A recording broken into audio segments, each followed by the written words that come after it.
गोष्टीचं नाव आहे मोमोतारो. खूप खूप वर्षांपूर्वीची गोष्ट आहे. जपानमधल्या एका खेडेगावात एका छोट्याशा झोपडीत एक आजोबा आणि आजी राहत होते. त्यांना काही मूलबाळ नव्हतं.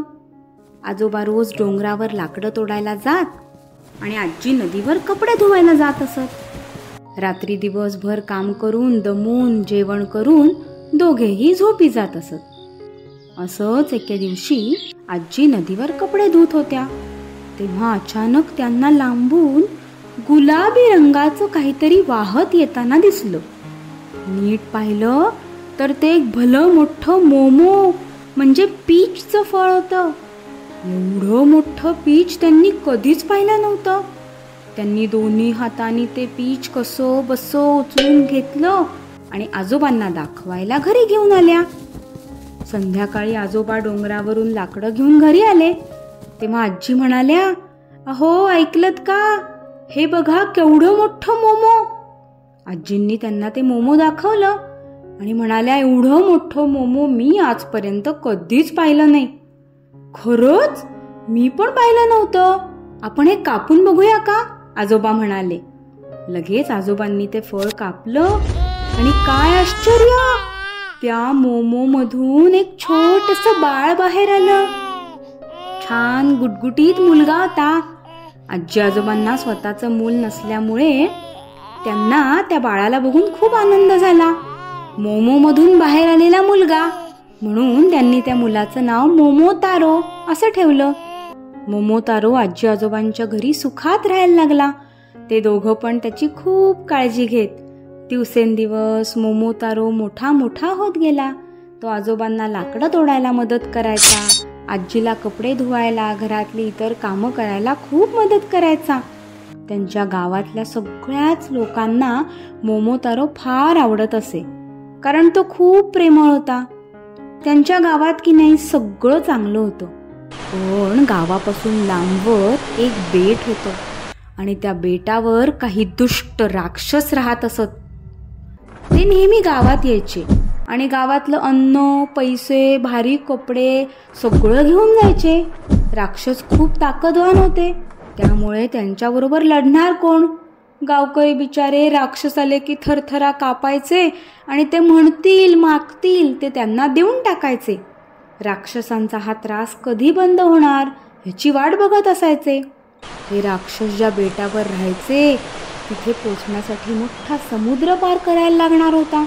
ते पण तर खूप कठीण होतं. कोण बरं या राक्षसांना मारणार. सगळे गावकरी अगदी वाट बघत होते. एके दिवशी असेच दिवसभर काबाड कष्ट करून जे काही पैसे मिळाले त्यातून थोडंसं अन्न धान्य आणून मोमोतारो, त्याचे आजोबा आणि आजी संध्याकाळी घरी जेवत बसले होते. अचानक बाहेरून धडाम धुडूम आवाज यायला लागला. आजोबा म्हणाले, अरे देवा, हे राक्षस परत आले वाटतं. आजोबा आजी फारच घाबरले. त्यांनी घाईघाईने दरवाजा लावून घेतला आणि खिडकीतून बाहेर घरात होतं नव्हतं ते सगळं अन्न, पैसे, फळं गोळा करून झोपडी बाहेर ठेवून दिलं. मोमोतारोला फार वाईट वाटलं. तो मनाशी विचार करत होता, कष्ट करायचे आपण आणि राक्षस बरे फुकट सगळं घेऊन जाणार. त्या रात्री ते तिघे उपाशीच झोपले, पण मोमोतारो काही झोपला नाही. त्याच्या डोक्यात सतत या राक्षसांना मी कसा बरं मारीन आणि त्यांचा नायनाट करीन हाच विचार चालू होता. दुसऱ्या दिवशी सकाळी मोमोतारो आजीला म्हणाला, मी जातो राक्षसांच्या बेटावर आणि त्यांना मारून टाकतो. सारखा त्रास देतात गावकऱ्यांना. हे ऐकून आजीला भीतीच वाटली. ती म्हणाली, अरे मोमोतारो, तू तर लहान मुलगा आहेस. तू कसा त्या राक्षसांबरोबर लढणार. नको रे, तू जाऊ नकोस. ते राक्षस भयंकर आहेत. तू आमचा एकुलता एक मुलगा आहेस, जाऊ नकोस ना. आजोबाही घाबरले. मोमोतारो म्हणाला, मी किबी दांगो खाईन, शक्तिमान होईन, जाईन लांब बेटावर, मात करीन राक्षसांवर. असं म्हणून मोमोतारोनी कोणाचंही ऐकलं नाही. त्यांनी जायचा हट्टच धरला. आजी आजोबांनी कशी तरी त्याला जायची परवानगी दिली. आजीने त्याला किबी दांगो म्हणजे डम्पलिंग असतं की नाही त्याच्यासारखा जपानी खाऊ असतो बरं का, तो करून दिला प्रवासात खायला. आजी आजोबांचा निरोप घेऊन कमरेवरच्या पिशवीत किबी दांगो ठेवून मोमोतारो निघाला राक्षसांच्या बेटाकडे जायला. त्याला वाटेत एक कुत्रा भेटला. कुत्र्याने त्याला विचारलं, मोमोतारो तू कुठे चाललायस? मी निघालोय राक्षसांच्या बेटावर त्यांना मारायला. कुत्रा म्हणाला, जर तू मला एक किविदांगो दिलास तर मी पण येईन तुझ्या बरोबर.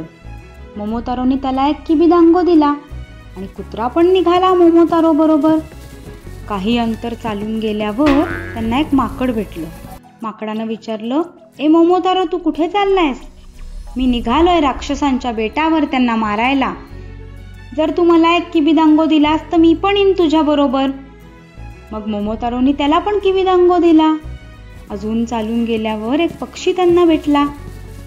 ए मोमोतारो तू कुठे चाललायस? मी निघालो राक्षसांच्या बेटावर त्यांना मारायला. हे ऐकून पक्षी म्हणला, मला एक किविदांगो दिलास तर मी पण येईन तुझ्या बरोबर. मोमोतारोने त्याला पण किविदांगो दिला आणि पक्षी पण निघाला.